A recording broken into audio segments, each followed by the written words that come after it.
পূর্ব মেদিনীপুর জেলার এগরা ১ নম্বর ব্লকের কুদির আসন চকবন্দি গ্রামের বাসিন্দা বীরেন্দ্র ভূঁইয়া ও তার পরিবার আজ চরম দুশ্চিন্তার মধ্যে দিন কাটাচ্ছেন। দিনমজুর বীরেন্দ্রবাবুর একমাত্র ছেলে বিকাশ ভূঁইয়ার দুটো কিডনি সম্পূর্ণভাবে বিকল হয়ে গেছে। বর্তমানে উড়িষ্যার ভুবনেশ্বর এইমসে চলছে তার চিকিৎসা। চিকিৎসকেরা জানিয়েছেন অবিলম্বে কিডনি প্রতিস্থাপন ছাড়া বিকাশকে বাঁচানো সম্ভব নয়। ছেলেকে বাঁচাতে মা গৌরী দেবী এগিয়ে এসেছেন।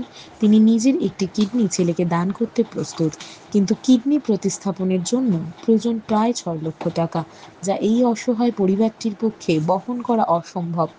জমি জায়গা নেই, সংসার চলে কেবলমাত্র দিন মজুরের আয়ে। তাই সমাজের সহৃদয় মানুষদের কাছে সাহায্যের আবেদন জানিয়েছেন পরিবারের লোকেরা।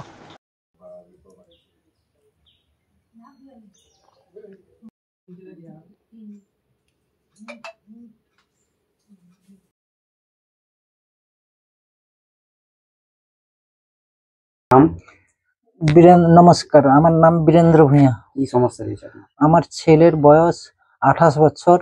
ওর কিডনি প্রবলেম হয়েছে। 2023-এ ধরা পড়েছে। এইমসে চিকিৎসা হচ্ছে।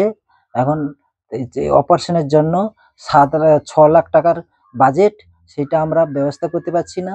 আমাদের বাড়িতে যা ছিল, সম্পত্তি বিষয় যা ছিল, সব বিক্রি করে দেখিয়ে নিয়ে এসেছিলাম। বর্তমানে এখন অপারেশনের জন্য আমরা প্রস্তুতি নিচ্ছি। সেটা 6 লাখ টাকার বাজেটের আমরা ব্যবস্থা করতে পারছি না। এটা আপনার সরকারের কাছেও আবেদন করেছি, এবং সেইটার জন্য আমরা কোনো ব্যক্তিকে সহযোগিতা করেন তাহলে আমার উপকার হতে হয়। এবং তার কিডনি দিচ্ছে তার মা গৌরী রানী ভূঁইয়া। আপনি কি করেন? পেশায় কি কাজ করেন? আমি পেশা এমনি খেট মজুরি কাজ করতাম। এখন 1-2 বছর পুরো রোগীকে নিয়ে এদিক সেদিক যেতে পুরো আমার ইনকাম ধান্দা পুরো বন্ধ। কিছু কাজ করতে কোথাও যেতে পারছি না। আমার বাড়ি হচ্ছে রাসন, রাসন বাড়ি, পোস্ট অফিস রাসন, জেলা এগরা, মেদিনীপুর থানা এগরা, মহকুমা এগরা, জেলা পূর্ব মেদিনীপুর।